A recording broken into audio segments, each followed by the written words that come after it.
I didn't know that they opened without a key. Oh yeah, they have some pretty nice stores. That's the secret.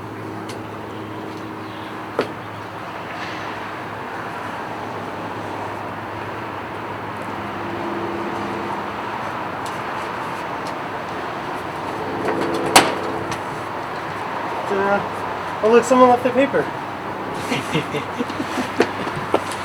on, man. It's fun. Trespassers will be cited. I actually have been cited for that too. I actually went to jail. Oh my goodness. For being up here? Yeah. In this abandoned space, the signs of neglect, forgotten monster bike racks, you get an eerie sense of isolation in the middle of a bustling metropolis. We're on the roof of the main library in downtown Long Beach, in what was once a park that was open to the public.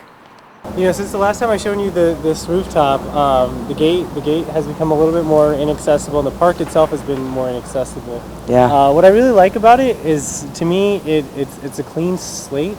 Elliot Gonzales is a local activist who is leading the movement to save the park on top of the library. This movement is a major part of a long-term dream to turn Long Beach into a city that is completely sustainable. As a global city, as an international city, we're definitely trying to make our mark and make an impression to the world. Sustainability is integral in the city's vision. And saving the rooftop park is a big step towards achieving that vision. As you can see, there's little spots of algae and just some wear and tear. Mm-hmm. That's actually from water that stays stagnant on the roof when it rains. The problem as to why they were closing down the park in the first place is it was actually leaking into the membrane of the library. As you know, they almost closed down the library because of this, but there was no solution. So a couple of years ago, about 2 or 3 years ago, they spent $1.5 million to create this temporary solution.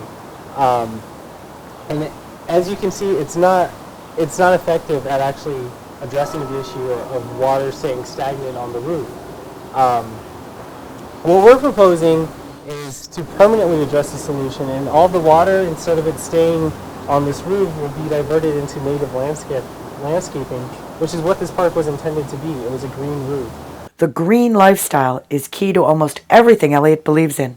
Spend any time with this young man, and beneath the soft-spoken demeanor, you'll discover a quiet yet fierce determination.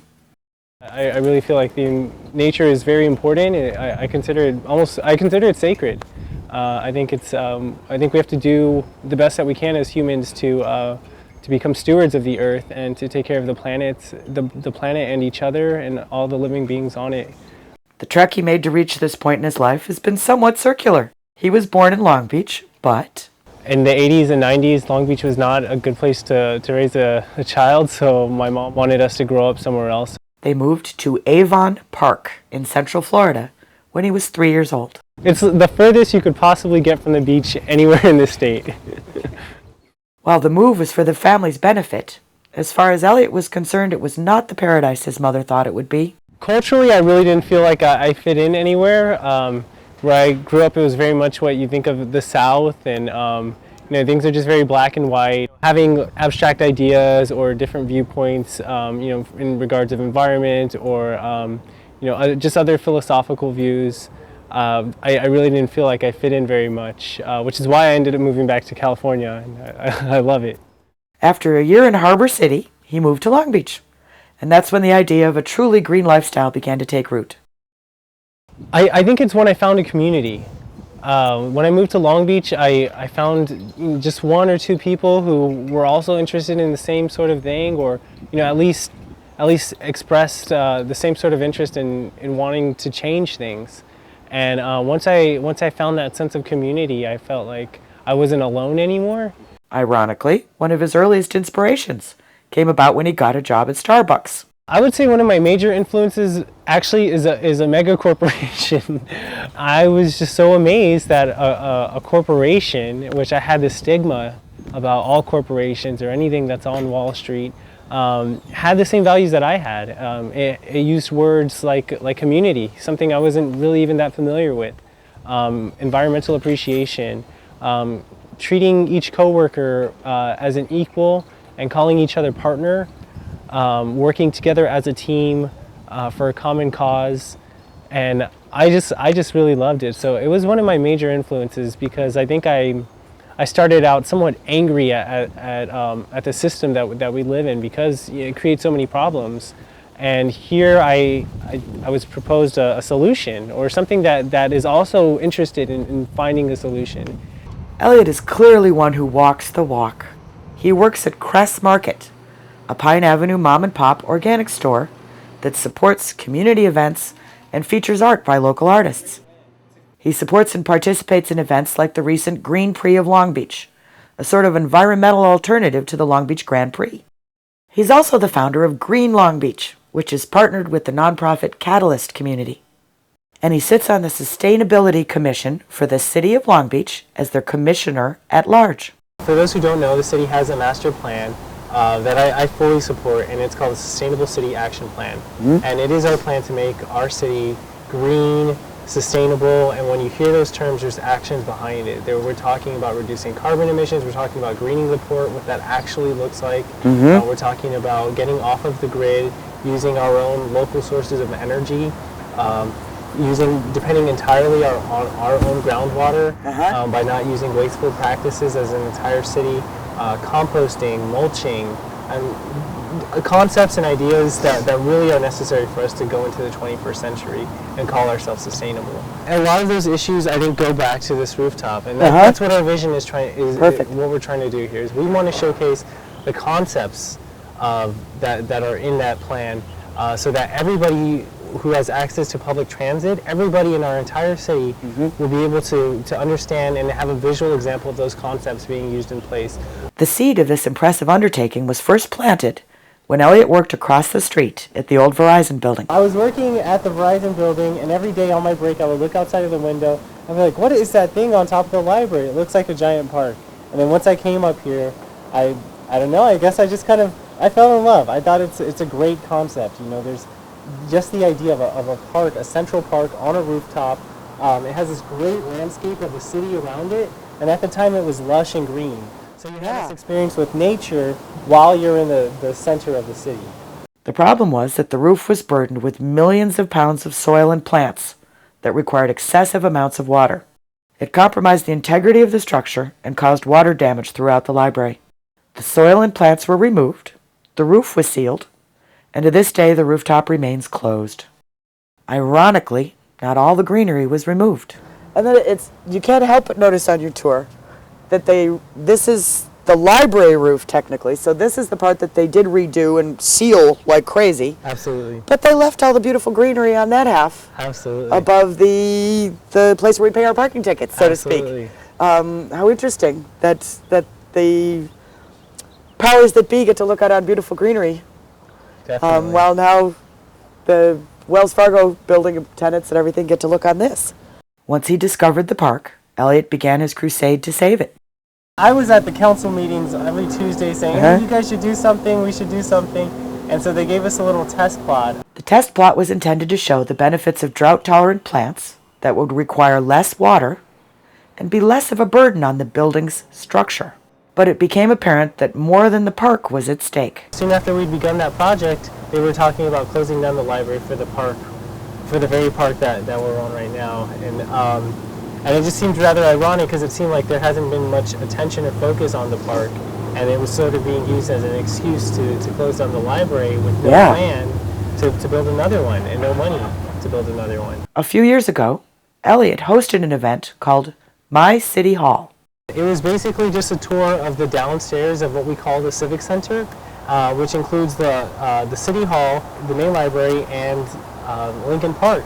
And we wanted to talk about how these three areas are also very different, but they all make up one civic center, and how our civic center is looked at and treated by the people who live here, the residents, as well as people who come to visit our city, investors or people who are just visiting for any of the tourism, as well as the city employees who run the city itself, and what kind of statement that makes. At this event was a group of local architects with the firm Ultra Unit who wanted to help. Part of their plan is to reduce the overall weight on the roof by removing the planters and skylights.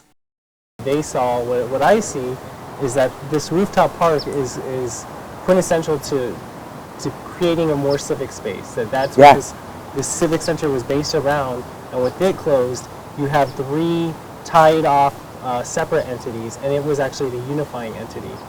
And so since then, they've actually worked and developed a proposal based on the concepts of making this a community center, a center for the arts, and a center that showcases sustainability. In spite of the great strides accomplished so far, a resolution is still a ways down the road. Elliot would be the first to admit it's not a goal he'll be able to accomplish alone. I would love to see a Sunday afternoon summer and music concert up here with a tour of, as you saw, the bicycle rack monsters and the children's events would be amazing up here. What would you like the public to do? Call your council member. In the same way that the library was saved because of public outcry, the second part of its salvation, which I think is this park, is also going to be civic involvement, which is the whole theme of the civic center, is being engaged with your government, being engaged with your public facilities like your park, with like your main library, and that's exactly what this park is. It's connected to all 3. For all these dreams, it always takes money. Absolutely. It's a hard thing to talk about, but what kind of funding do you need, and what are your plans? We actually have 4 methods to propose funding. One is very common, and that's writing grants, working with nonprofit organizations. There's also the possibility of creating just a small kiosk. So selling a cup of coffee or some light snacks, some cookies or something like that would provide a way to generate revenue on an ongoing basis. Hosting private events. Gorgeous. So this actually used to be the backdrop for Stargate SG-1.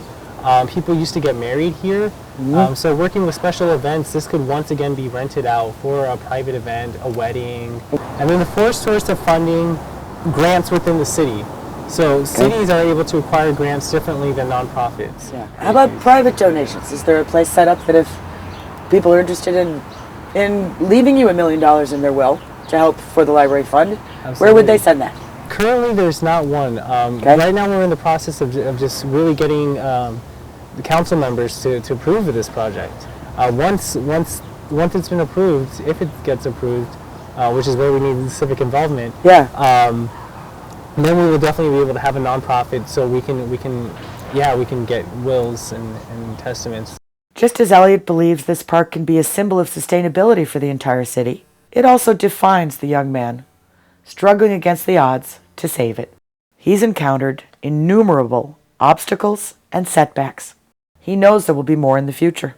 Yet in his quiet, humble way, he pushes forward with optimism, undeterred in his quest to make a difference. I am so filled with hope and joy.